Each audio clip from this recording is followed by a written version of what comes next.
April 16th, 2010. Nagasaki, Japan. In the middle of the Arabian desert, a golden tower splits the clouds.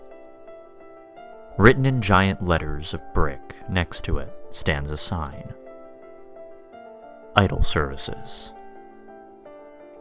The building has been obscured from virtually all published satellite photographs, and the ones in which it is visible are too low-res to distinguish any details beyond the obvious.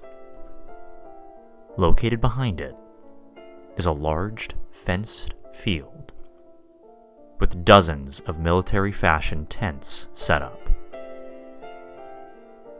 There are two notable theories as to what this secretive company's purpose is. The one that accepts the official explanation and expands on it by means of speculation, and the one that rejects it altogether. For you to make up your mind, first you must read the About section, archived from their now defunct website. Idol Services was founded by top businessmen from several countries with the goal of creating a new source of happiness for citizens of the world. We engineer the base for decreased idol singers and allow their light to shine on from the hereafter by our trademark state-of-the-art vocal sampling technology, bringing a smile to the masses since 1999.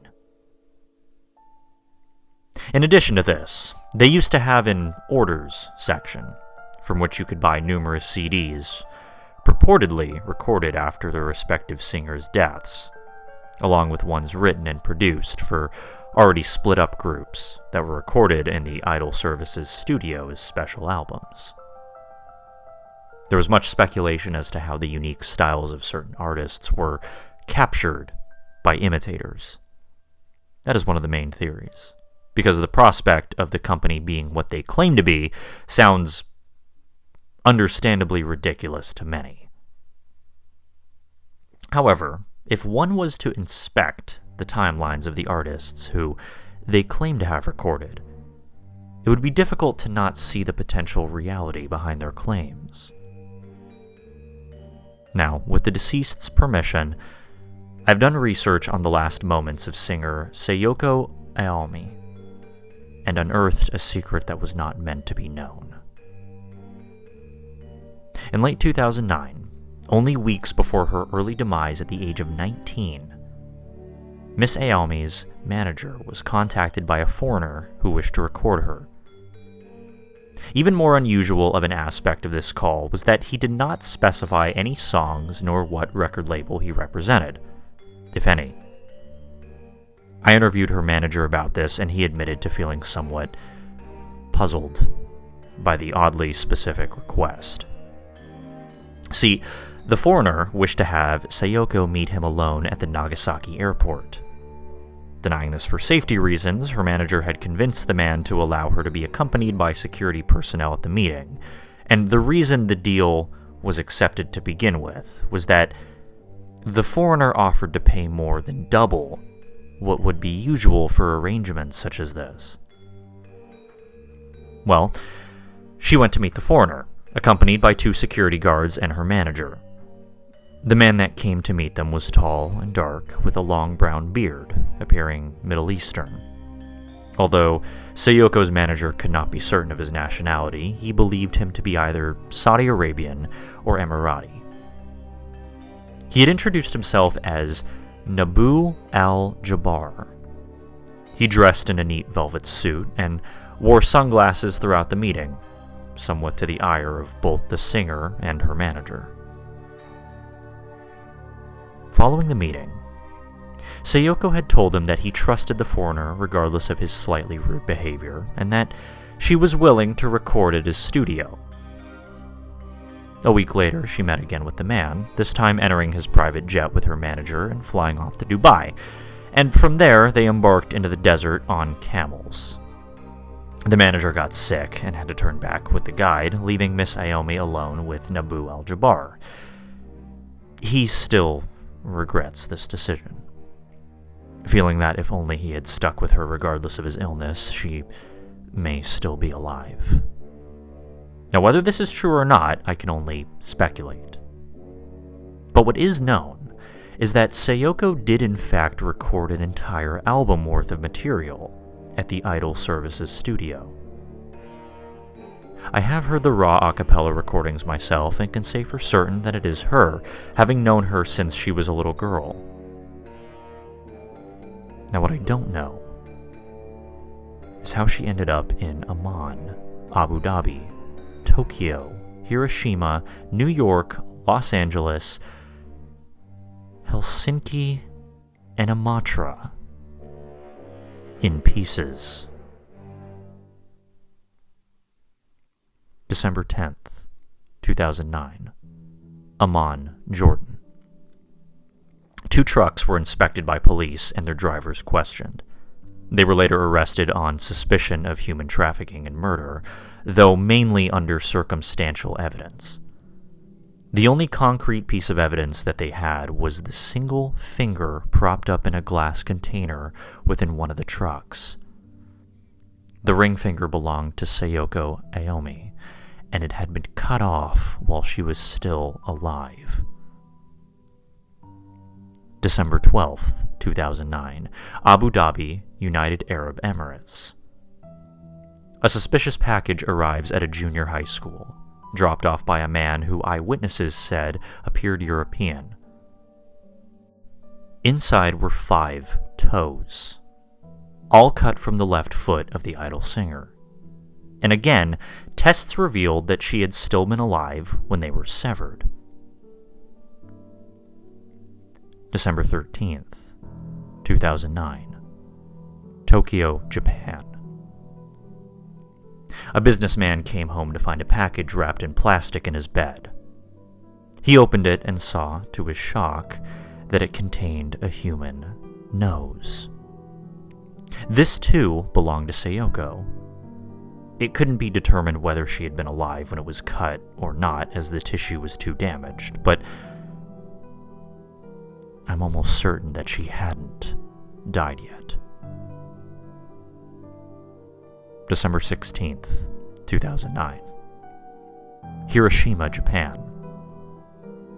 3 schoolgirls saw a suspicious-looking Arab carrying a large black plastic bag towards one of their homes. The man broke in and the girl called the police, but he had already disappeared by the time they arrived. And what they found inside the bag, which had been left in the girl's room, was a clitoris impaled on a fish hook and a string with 2 nipples, 3 teeth, and the toes of a right foot tied to it. December 16th, 2009, New York City, United States of America. A homeless man found a finger in a dumpster. Tied to it was a string with 3 teeth, a clitoris, and a lower lip. Tests showed that this also belonged to Sayoko, and that it had been cut off when she was still alive. Not only this, the clitoris and lip were that of an unknown female. The method in which they had been severed was surgical in nature based on the seams. December 17th, 2009. Los Angeles, United States of America. A white van was inspected by police on suspicion of drug smuggling, only to find something much worse inside. A senior officer vomited on the scene. Miss Aomi's tongue, fingers, and intestines hung from hooks inside the van, along with various other body parts belonging to 11 other girls. One was identified as an American pop singer who disappeared in 2008.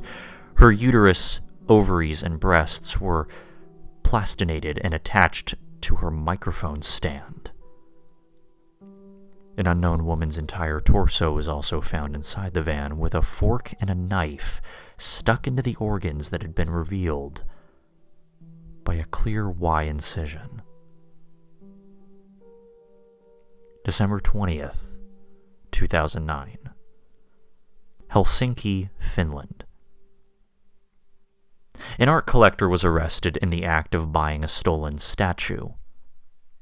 What at first went unnoticed was that the statue had been broken and glued back together.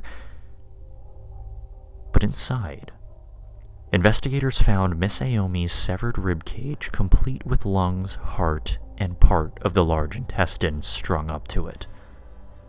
They were too damaged to positively confirm what the cause of death was, but the medical examiner in charge was almost certain that it was drowning, due to the distension of and ruptures in the lungs. December 21st, 2009. Imatra, Finland. The Russian Border Patrol detained 2 women under suspicion of being heroin carriers.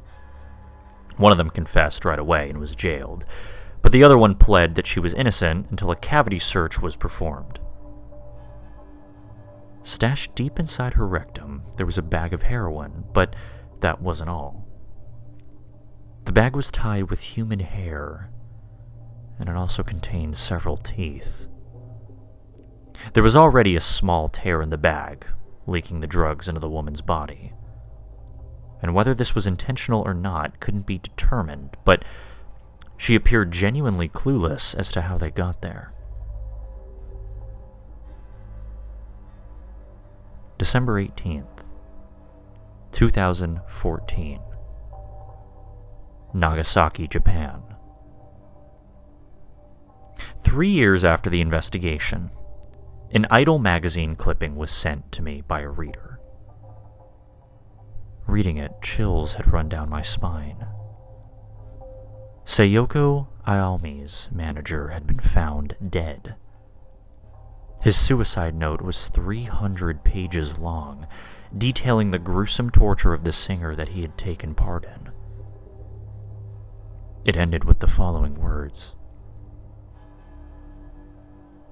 Idol Services are releasing a brand new album by Seiyoko Aomi, recorded earlier this year. I have heard the lead single and it is beyond anything you can imagine. As my last will, I will reveal the secret behind the company.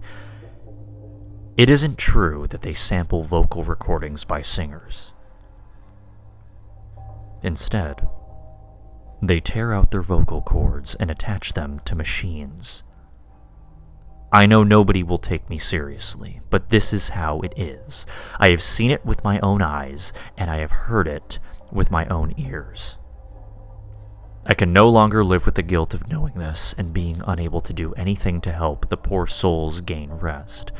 There are hundreds of idols who have already died, but yet they perform live to 1,000-headed audiences as surgical dummies lip-syncing to robots. Even with this confession, theories abound. Had he lost his mind? Was any of it true? Could such a diabolical technology truly exist? And if so, who were the masterminds behind it? Why were the singers murdered, dismembered, sent off to cities across the world? What purpose do the tents behind the main building serve? Who were these singers that he mentioned? And could your favorite be already long since dead?